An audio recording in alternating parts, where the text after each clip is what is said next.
करते हैं small vessel vasculitis के बारे में, जिसमें हम पहले इंट्रोडक्शन ही देख लेते हैं कि एक तो उसमें दो टाइप है, अंका एसोसिएटेड और इम्यून कॉम्प्लेक्स। तो इम्यून कॉम्प्लेक्स में क्या होगा, आईजीएम आएगा, और अंका एसोसिएटेड में आएगा वेजिनल ग्रैन्युलोमेटोसिस और स्ट्रेस सिंड्रोम। इसका प्रोनाउंसिएशन थोड़ा हार्ड है, तो आप देख लेंगे। तो उसमें हम पहला पढ़ेंगे वेजिनल ग्रैन्युलोमेटोसिस, जिसको बोलेंगे ग्रैन्युलोमेटोसिस विद पॉलीएंजाइटिस। ठीक है, ये इसमें क्या होता है, ग्रैन्युलोमेटोसिस नेक्रोटाइजिंग वास्कुलाइटिस होता है, प्लस जो नेक्रोटाइज है उसमें फाइब्रिनोड नेक्रोसिस और ग्रैन्युलोमा फॉर्मेशन होगा। उसके बाद वास्कुलाइटिस होगा स्मॉल वेसल्स का, जैसे कि आर्टेरियोल्स, कैपिलरीज और वेन्यूल्स। इसका फिर मेल में ज़्यादा होता है in comparison to female, 40 year के बाद होता है। और क्लासिकली क्या इन्वॉल्व करेगा, upper respiratory tract, lower respiratory tract और किडनी। ठीक है, अब इसमें देखेंगे हम क्लिनिकल फीचर्स, जिसमें upper respiratory tract, lower respiratory tract यानी कि लंग्स के अंदर वाला, और रीनल।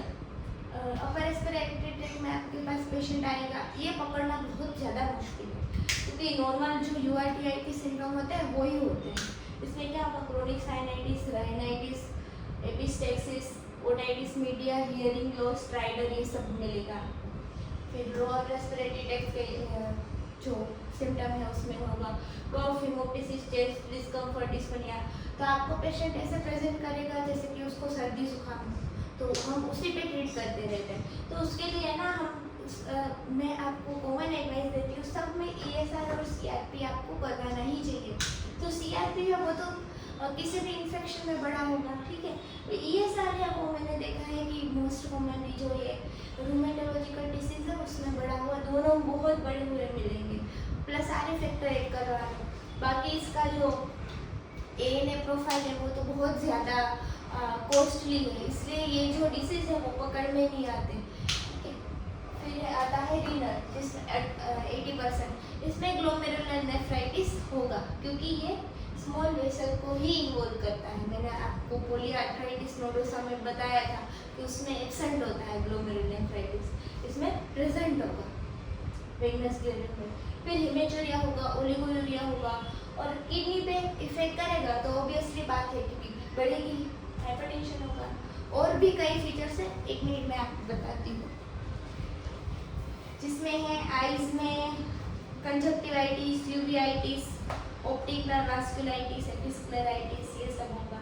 स्किन इन्वॉल्व होगी तो papules, purpura, ulcer, subcutaneous nodules. Nervous system में क्रेनियल नर्व पाल्सी होगी, पेरिफेरल न्यूरोपैथी, डायबिटीज मेलाइटस में जो होती है स्मॉल फाइबर सिमेट्रिकल वही होगी।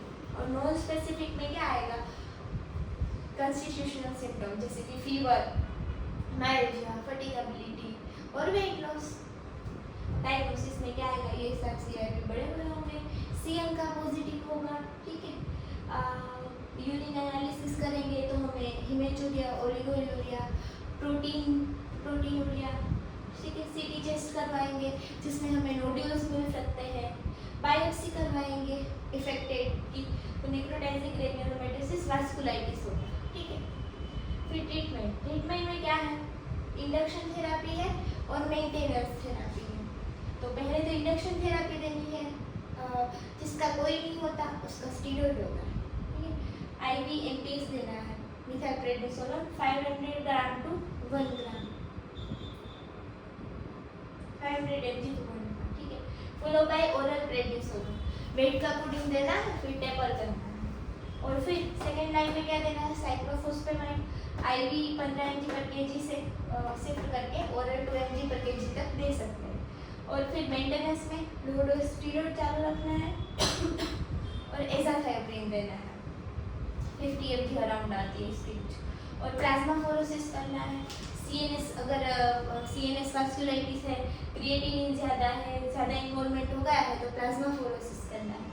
अब मैं आपको ये भी बताऊंगी कि इन प्रोसीजर में आखिर होता क्या है, तो आप पहले ये सब पढ़ लीजिए, ठीक है। तो ये था इंसिक्लिन हाईवे वेगनस ग्रैन्युलोमेटोसिस।